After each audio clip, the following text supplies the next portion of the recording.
Bismillahirrahmanirrahim. Alhamdulillahi rabbil alamin. Wa bihi nasta'inu ala umurid dunya waddin. Assalatu wassalamu ala nabiyyina Muhammadin sallallahu alaihi wasallam wa ala alihi wa ashabihi wa man tabi'ahum bi ihsanin ila yaumiddin. Qala Allah ta'ala fil Qur'anil azim. A'udzu billahi minasyaitonir rajim. Wa in tuti' aktsara man fil ardi yudilluka an sabilillah iyattabi'una illa dhann wa in hum illa yakhrusun. Shadaqallahul azim. Assalamualaikum rekan-rekan sekalian yang berbahagia. Alhamdulillah pada kesempatan yang sangat menyenangkan ini kita masih diberi kesehatan dan kesempatan oleh Allah sehingga kita bisa meneruskan cerita tafsir tematik kita, kajian kita seputar Al-Quranul Karim.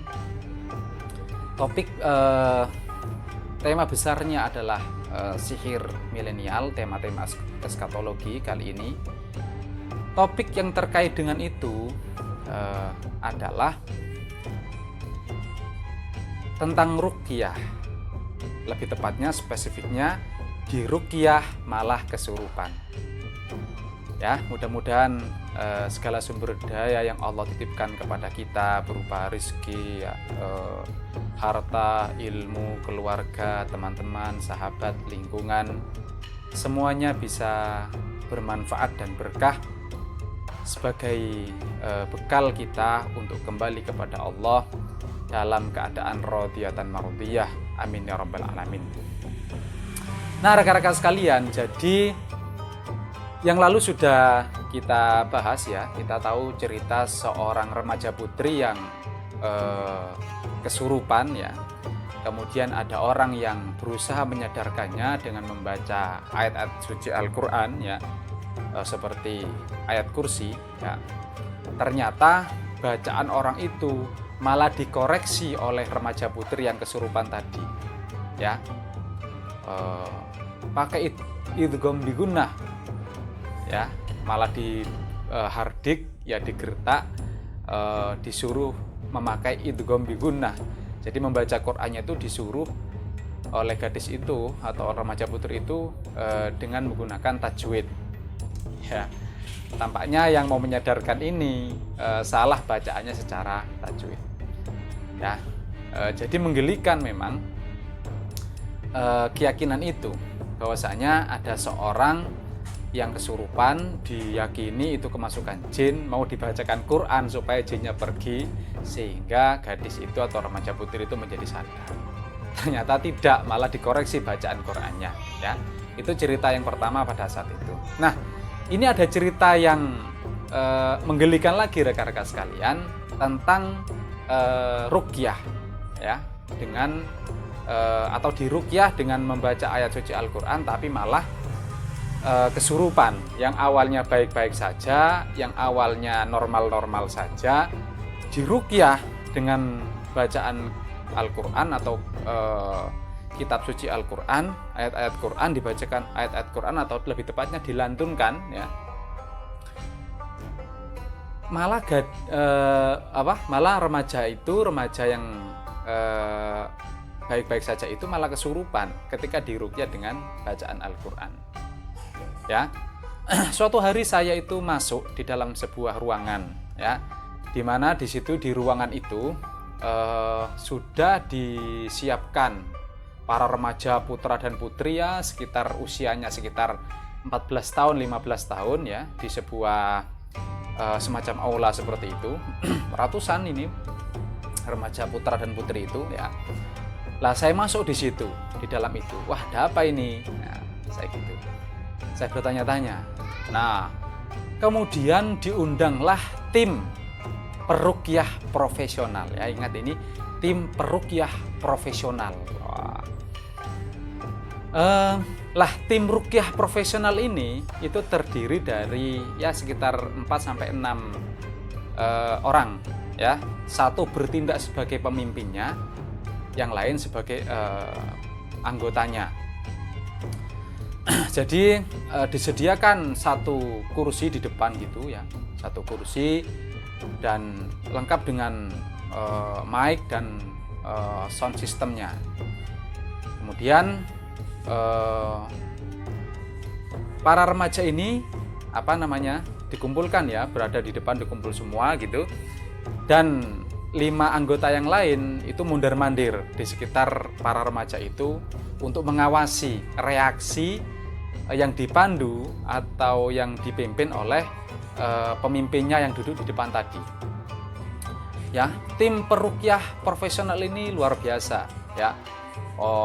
Bacaannya atau gandanannya itu ya seperti santri ya, dandannya itu seperti santri yang mau ngaji kepada Pak Yai ya. Dia memakai sarung, kemudian memakai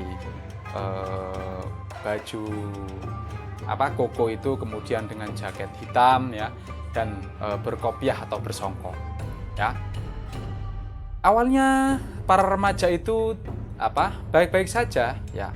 Ada yang gurauan ya, ada yang cekikikan ya, ada yang tendang-tendangan gitu ya sambil duduk ya. Memang gaduh. Ruangan itu gaduh. Ya mereka asik sendirilah, biasalah. Kalau ratusan orang dikumpulkan di sebuah ruangan kemudian gaduh itu biasa. Ya awalnya biasa, mereka bergurau, mereka ada yang ngobrol sendiri gitu. Saya mondar-mandir di situ mengamati ya. Lah, oleh kapten peruqyah itu, dia sambil megang mic, kemudian mulai diberikan instruksi atau disuruh tenang ya, kemudian disuruh relax, santai gitu, disuruh santai, disuruh tenang. Yang awalnya para remaja itu gaduh, mulai tenang gitu ya, sambil anggota timnya itu kan mondar-mandir. Dia mengecek atau memeriksa atau membantu mengarahkan para remaja itu, putra dan putri itu supaya tenang ya. Sang kapten terus dengan mic-nya itu dia mengatakan, tenang, relax, tenanglah ya, nikmati, relaxlah gitu. Sampai terus diberi arahan seperti itu, dibujuk seperti itu, kemudian bahkan diminta untuk tidurlah, tenanglah, relaxlah, tidurlah gitu ya. Beberapa menit berlangsung ya, puluhan menit berlangsung, para remaja putra dan putri itu mulai tenang, mulai rileks, mulai santai. Yang awalnya gaduh mulai tenang. Pejamkan mata kalian, kata si kapten tadi, kapten peruqyah tadi ya. Kemudian diarahkan juga oleh 5 anggota yang mondar-mandir itu. Saya diam aja mengamati, saya amati ya. Tidurlah, rilekslah, tenanglah, pejamkan mata katanya. Dan nurut memang ya, mereka akhirnya nurut gitu.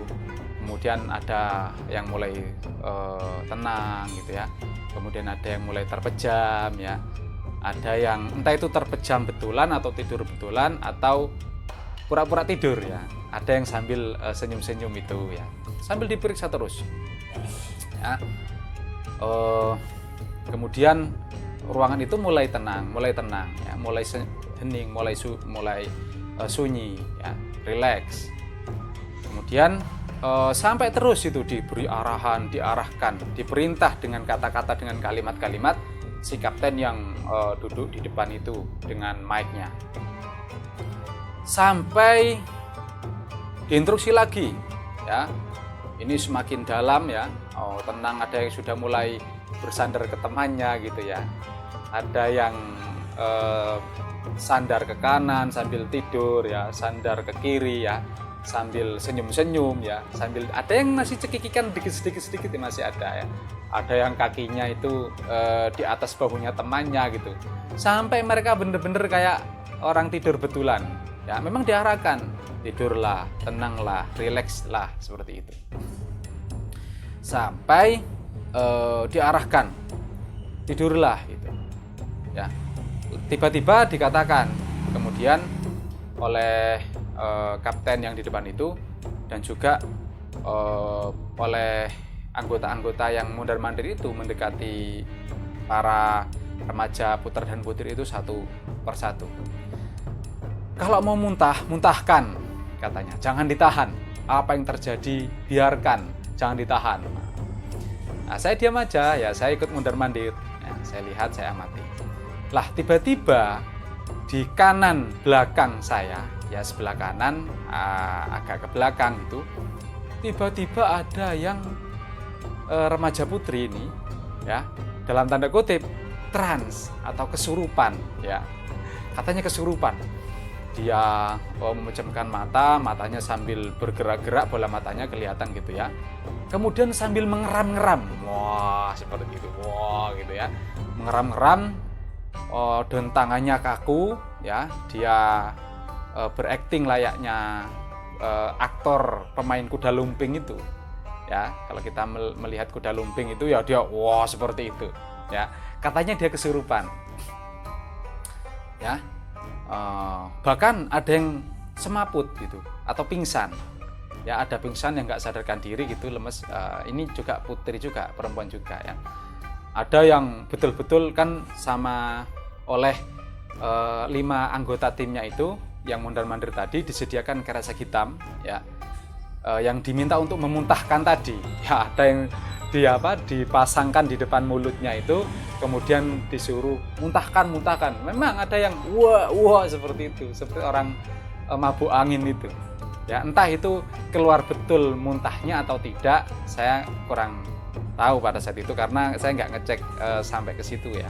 Tapi memang lagaknya atau mereka ada beberapa yang gitu muntah kayaknya ya, berakting muntah di depan kresek hitam itu yang disediakan, dibagi-bagikan oleh tim peruqyahnya tadi, ya.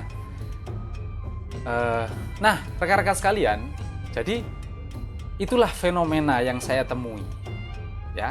Jadi awalnya mereka itu, para remaja dan putri itu baik-baik saja, ya, happy-happy saja, asik-asik saja, layaknya remaja itu yang hidupnya seperti pelangi, ya, indah, ceria seperti itu. Kemudian diberi kata-kata itu. Nah, kemudian